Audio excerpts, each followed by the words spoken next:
আজ থেকেই মারুন শীতের কামড় টের পাবেন মানুষ, হবে বৃষ্টি, জানালো আলিপুর আবহাওয়া দপ্তর।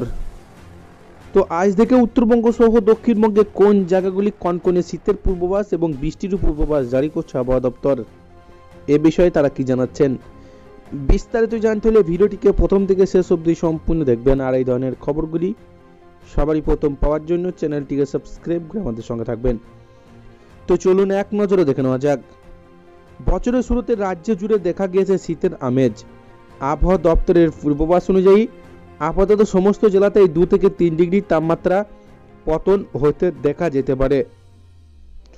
বছরের শুরুতে রাজ্য জুড়ে দেখা গিয়েছে শীতের আমেজ। মাঝে কিছুদিন তাপমাত্রা ওঠানামা করলেও আবার ঝাঁকিয়ে পড়েছে শীত। আবহাওয়া দপ্তরের পূর্বাভাস অনুযায়ী আপাতত বেশ কিছুদিন বজায় থাকবে এই শীতের আমেজ।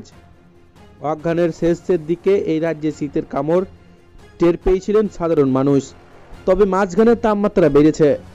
দোসর সেই পশ্চিমী ঝঞ্ঝা নিম্নচাপ। হাওয়া অফিসের পূর্বাভাস অনুযায়ী পূর্বাভাস আগামী 2 দিন গাঙ্গেয় পশ্চিমবঙ্গে পারদ নামতে পারে 2 থেকে 4 ডিগ্রিতে।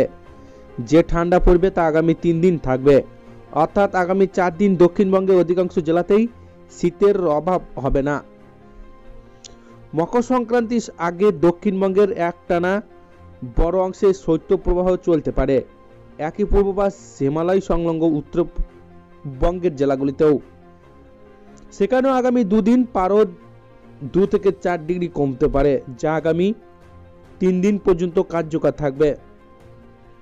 দক্ষিণবঙ্গে কলকাতা, হাওড়া, হুগলি, উত্তর 24 পরগনা, দক্ষিণ 24 পরগনা, পূর্ব পশ্চিম বর্ধমান, পুরুলিয়া, বাঁকুড়া, পূর্ব পশ্চিম মেদিনীপুর, মুর্শিদাবাদ এবং নদিয়ায় থাকবে শুষ্ক আবহাওয়া।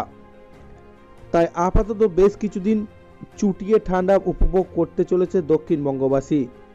আগামী 15 জানুয়ারি পর্যন্ত কোনো বৃষ্টির সম্ভাবনা নেই বলে জানিয়েছে আলিপুর আবহাওয়া দপ্তর। এদিন দক্ষিণবঙ্গে কিছু জেলা যেমন পশ্চিম বর্ধমান, বীরভূম জেলায় ঘন কুয়াশার সম্ভাবনা রয়েছে, ফলে মোটা জামা গায়ে দিতে ভুলবেন না। উত্তরবঙ্গে কয়েকটি জেলায় হালকা বৃষ্টির পূর্বাভাস রয়েছে। তো ছিল আজকের লেটেস্ট ট্রেন্ডিং খবর। ভিডিওটিকে ভালো লাগলে লাইক করবেন। এই ধরনের খবরগুলি পাওয়ার জন্য চ্যানেলটিকে সাবস্ক্রাইব করে আমাদের সঙ্গে থাকবেন।